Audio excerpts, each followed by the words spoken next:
Rassuré, entouré par la main de l'ange, gardé, porté, auquel doux réconfort. Voilà comment je veux vivre ces jours, et avec vous entrer dans l'année qui vient. Rassuré, entouré par la main de l'ange, j'accueillerai l'avenir, confiance, serein. Avec nous le soir, avec nous le matin, Dieu sera là à chaque jour qui se lève. Mes amis, je viens de trouver un nouveau nom à la fête de l'Épiphanie. Elle s'appelle la fête du Christ roi à la crèche. Il m'est apparu qu'on ne s'y arrête pas souvent. Et ça tombe bien, ici, on a le temps, on le prend même. Oui, c'est la première vidéo de l'année, je ferai les vœux, je suis bien élevé, mais seulement à la fin. Et tu comprendras pourquoi. Bienvenue, ma sœur, mon frère. L'un de vous, après avoir regardé le Noël d'Aminata, m'a laissé cette question. Pourquoi, mon père, n'avez-vous pas fait mention de Joseph? Que vous a-t-il fait, le pauvre Joseph? J'exagère. La réponse était contenue dans mon long prologue. C'est parce que Luc n'en parle pas. J'ai compté et il me semble que Luc ne lui réserve à Joseph en tout et pour tout que 3 versets. Mais surtout, il ne le fait pas chanter à pleine voix comme tous les autres personnages de son évangile de l'enfance de Jésus. À la différence de Luc, celui qui accorde une place vraiment écrasante à Joseph, c'est Matthieu, jusqu'à faire disparaître Jésus et Marie, qui sont souvent évoqués par la formule technique « l'enfant et sa mère ». Et ça devient soudain une question intéressante. Pourquoi Matthieu accorde-t-il une place si grande à Joseph dans son évangile de l'enfance? Ma réponse est la suivante, c'est parce que Matthieu est un tisserand. On estime qu'il adressait son évangile à un milieu juif. Sa préoccupation est donc d'une part de montrer que ce que ses auditeurs connaissaient déjà s'est accompli dans la figure de cet enfant qui est né. Et c'est pourquoi il use et abuse de la formule « ceci et cela se passèrent afin que s'accomplisse la parole de tel ou tel prophète ». C'est dans ce sens que j'en parle comme d'un tisserand. Pour tisser sa tapisserie à lui, il emprunte un fil à Jérémie, une autre couleur à Isaïe. Il évoque Moïse ici et là, souvent sans le dire explicitement, un bout de psaume par là, et à la fin, avec un peu de chance, il vous aura convaincu que dans la figure de cet enfant, dans la mangeoire, c'est la promesse faite à nos pères qui est en train de se réaliser. Mais s'il emprunte des fils et des couleurs, c'est bien pour tisser quelque chose de précis, quelque chose de personnel. Et il y a comme une figure centrale qui émerge de cette grande tapisserie, ou du moins occupe une grande place, c'est la figure du Christ comme roi, parce que descendant du roi David. C'est la musique principale des 2 premiers chapitres de l'évangile de Matthieu, et c'est pour cela que, à la différence de Luc, il met Joseph au centre. Le premier chapitre commence par une généalogie qui aboutit à Joseph, descendant de David lui-même, et par qui la descendance davidique est transmise à Jésus. Mais David est né à Bethléem, avant de devenir roi à Jérusalem. Du coup, entre Hérode, le roi majestueusement installé à Jérusalem, et Jésus, le roi modestement né à Bethléem, lequel est le successeur légitime de David? Voilà la question à la fois sérieuse, intranquillisante, embêtante, agaçante, irritante et dramatique que les rois mages, naïvement, sont venus déposer dans Jérusalem. Bienvenue dans l'homélie qui prend son temps, et pour accueillir les rois mages venus d'Orient en ce jour, voici l'Évangile. Alléluia, Alléluia, Alléluia, Alléluia.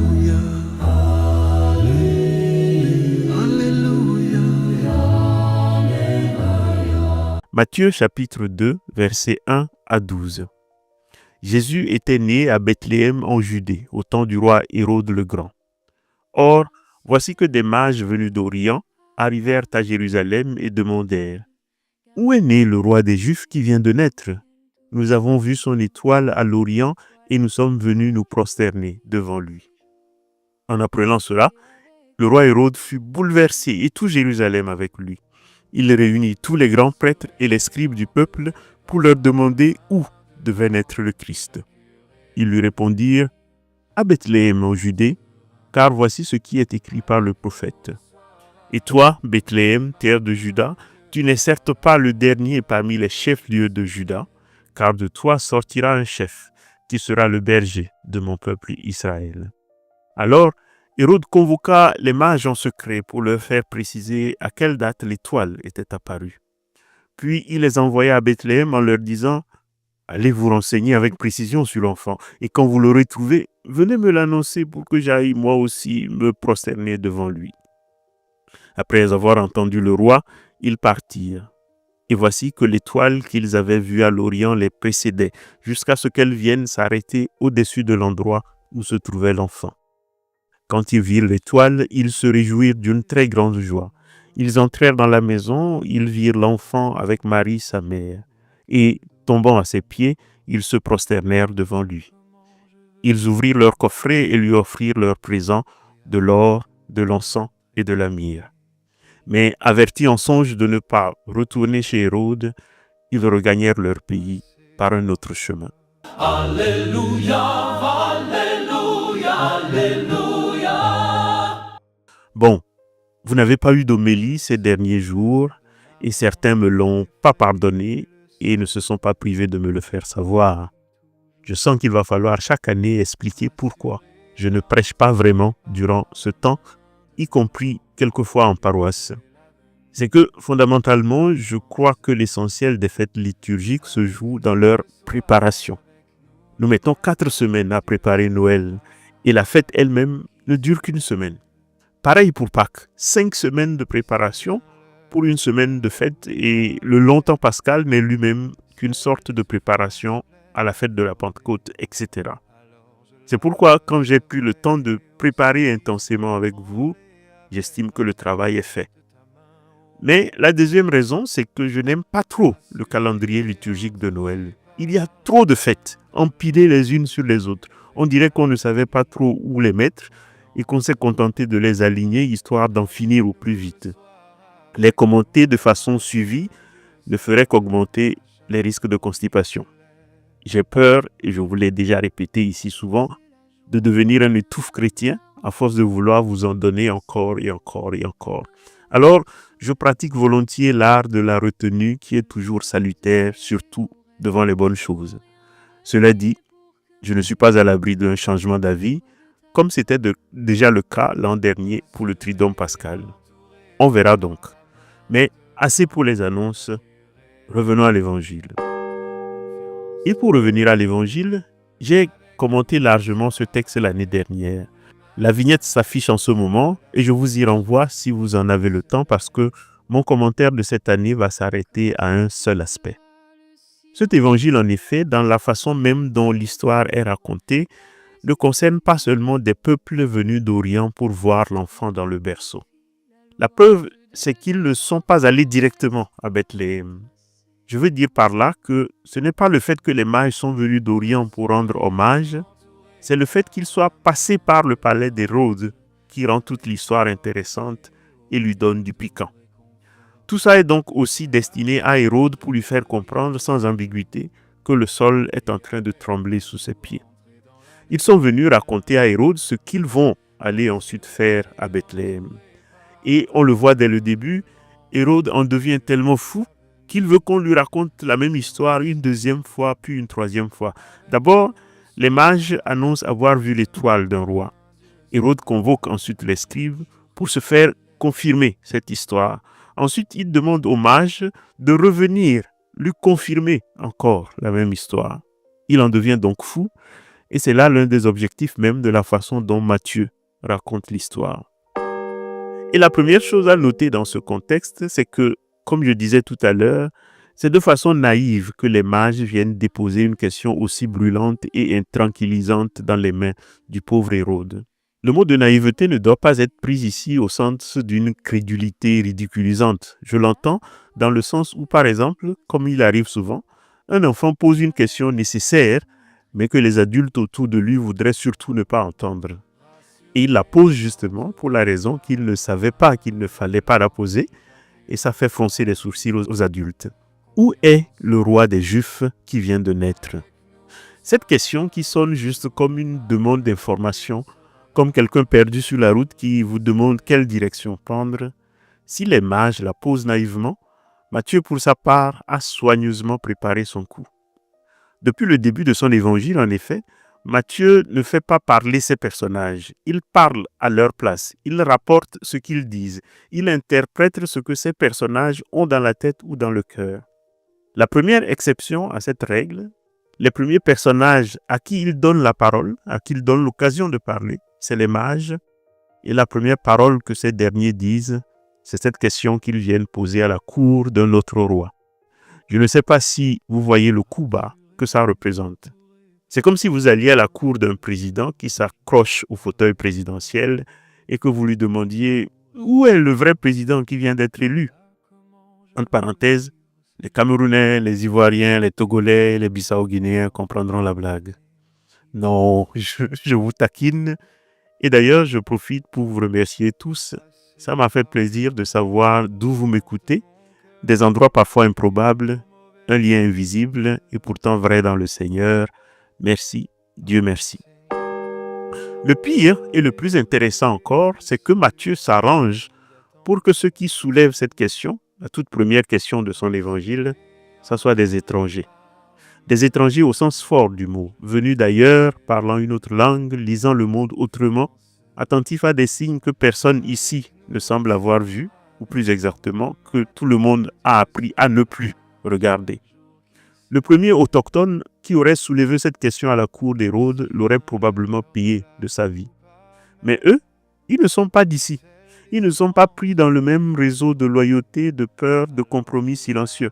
C'est des étrangers et on ne peut pas leur en vouloir. Car la question « Où est le roi des Juifs qui vient de naître ?» veut dire « Si un roi vient de naître, alors celui qui est assis sur le trône, qu'est-ce qu'on en fait ?»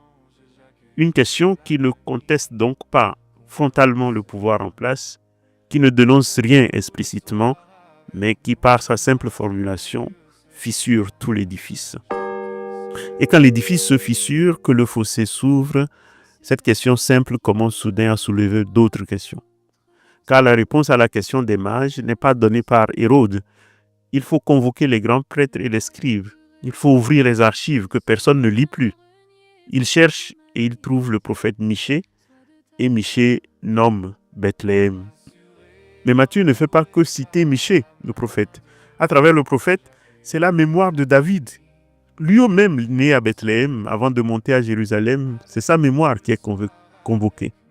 Et sous nos yeux, c'est la géographie du pouvoir qui change. Jérusalem est interrogée, mais c'est Bethléem qui parle. Jérusalem possède les Écritures, mais celle-ci indique une autre ville. La capitale sait lire, mais ce qu'elle lit la décentre.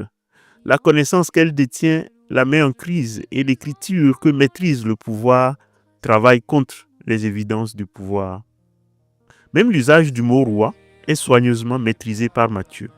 Au début, on l'applique à Hérode par conformité au langage officiel, mais plus le récit progresse, plus ce titre semble se détacher d'Hérode pour s'attacher à l'enfant. Au moment où les mages consacrent le nouveau roi par leurs gestes et leurs cadeaux, Hérode réapparaît, mais Matthieu ne l'appelle plus le roi Hérode. Hérode continue d'agir, de menacer, de tuer même, mais il n'est plus appelé roi. Comme si la royauté, sans bruit, avait changé de lieu et de visage. Mais on n'en a pas fini. Si l'on lit ce chapitre 2 de Matthieu jusqu'à la fin, les allusions deviennent encore plus terribles. Dans la suite de l'évangile d'aujourd'hui, Hérode va zigouiller les enfants innocents avec l'espoir que, avec un peu de chance, Jésus est l'un d'entre eux. Dans le récit de ce massacre, Matthieu emprunte un fil à l'histoire des garçons tués par les Égyptiens, massacre auquel Moïse bébé échappe en étant accueilli par l'Égypte avant de s'en échapper pour sauver le peuple. Je ne sais pas si vous voyez le parallèle avec Jésus sauvé par sa fuite en Égypte avant d'en revenir plus tard pour sauver son peuple. Il y a ce fil presque invisible dans la trame. Mais il y a aussi la longue et sombre mémoire de la dynastie de David.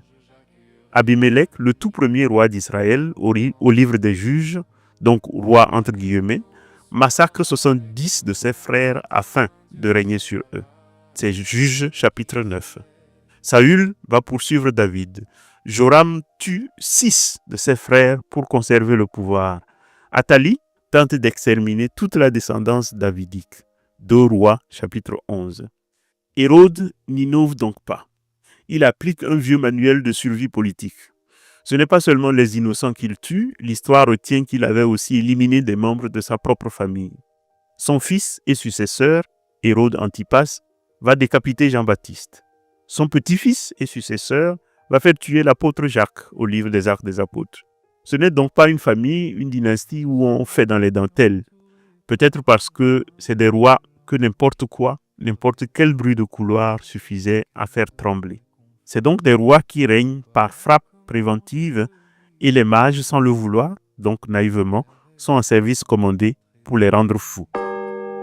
Les fils que Matthieu mêle et démêle ensemble sont donc nombreux et très nombreux. Mais peut-être avant d'y revenir, il faut s'arrêter un moment à la réalité suivante. Mine de rien donc, Matthieu a l'intention de nous faire célébrer le Christ roi à la crèche. Il n'attendra pas le chapitre 21 où Jésus va enfin entrer à Jérusalem pour qu'on assiste enfin au face-à-face avec l'autre Hérode avant d'être expulsé de Jérusalem vers le Golgotha. Décidément, on ne le veut pas à Jérusalem, ce fils de David. Remarquez d'ailleurs, technique de tisserand encore une fois, qu'au chapitre 21, lors de l'entrée triomphale de Jésus à Jérusalem, toute la ville est de nouveau, comme aujourd'hui, saisie d'agitation et bouleversée, et ça inquiète les chefs qui s'empressent de s'occuper de l'affaire. Mais Matthieu n'attend donc pas tout ça, et dès le départ, il confronte son lecteur ou son auditeur à une question à ciel ouvert. Toi qui cherches le descendant de David, toi qui cherches le roi qui régnera selon le cœur de Dieu, toi qui cherches un roi à qui il soit digne et non risqué de donner son cœur et sa vie, iras-tu le chercher à Jérusalem ou iras-tu le chercher à Bethléem? La réponse est claire, les mages l'ont donnée. Mais je vous invite ici à faire un petit aparté. Avant de savoir quel roi choisir, il faut d'abord se demander pourquoi au juste nous en aurions besoin. Pourquoi ne pourrions-nous pas faire sans eux, vivre sans roi, sans quelqu'un censé veiller sur nous? La réponse que je propose est dans la question. Elle n'est qu'une hypothèse fragile, mais j'aimerais vous l'offrir en ce début d'année à méditer. Nous avons des rois parce que nous avons besoin de projeter nos peurs sur quelqu'un d'autre. Quelqu'un qui nous défendrait de nos ennemis, qui assurerait le plein emploi pour que nous ne mourions pas de faim. Quelqu'un qui prendrait nos peurs sur lui pour que nous puissions vivre libres. Nous déposons sur les épaules d'un seul, le roi, le président, le chef, le poids immense de nos insécurités, de notre vulnérabilité, de notre crainte du chaos.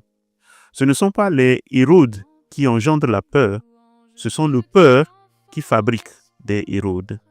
Et cette hypothèse, si elle est juste, entraîne aussitôt une conséquence redoutable. Le jour où Hérode lui-même a peur, le royaume est déjà perdu. Et c'est exactement ce que Matthieu nous donne à voir aujourd'hui. Un roi bouleversé, inquiet, sur ses gardes, à l'affût du moindre signe, du moindre mot, du moindre enfant qui pourrait devenir un rival. C'est peut-être pour cela que Matthieu fête le Christ roi à la crèche.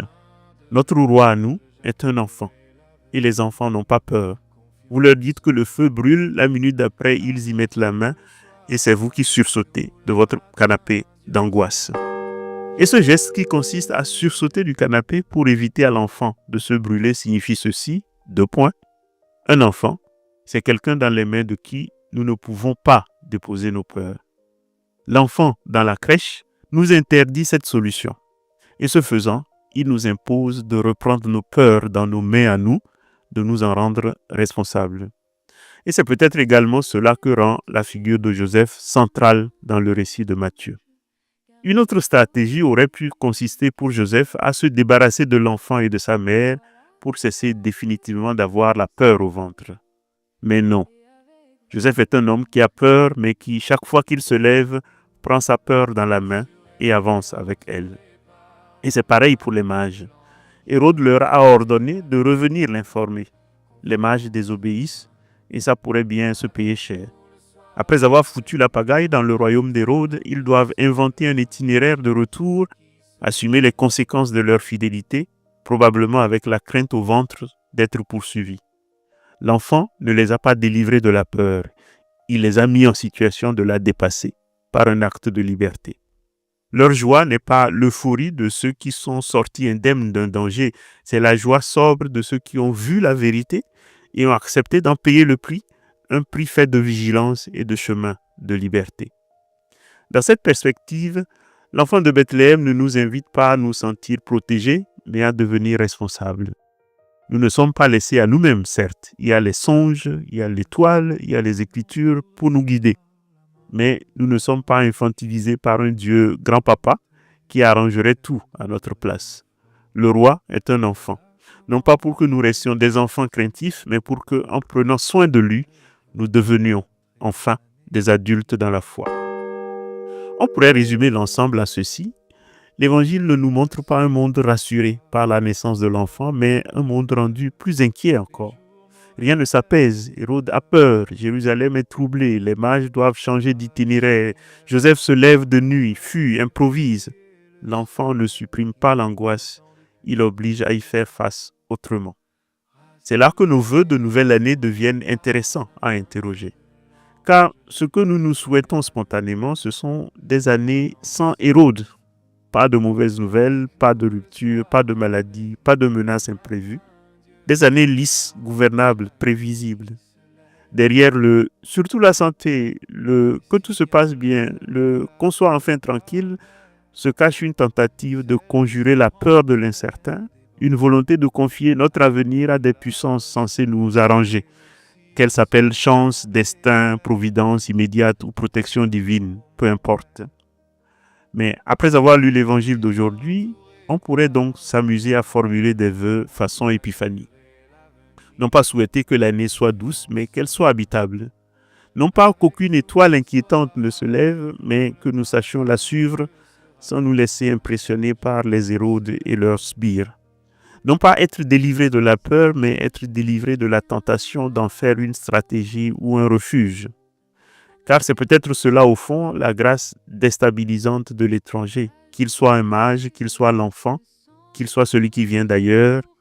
Il ne nous promet jamais que tout ira bien, mais il nous apprend que nous le veuillions ou non, quelque chose nous arrivera d'un ailleurs que nous ne maîtrisons pas. Et que le salut ne commence pas quand la peur disparaît, mais quand elle cesse de régner sur nous. Alors, bonne année, à dimanche.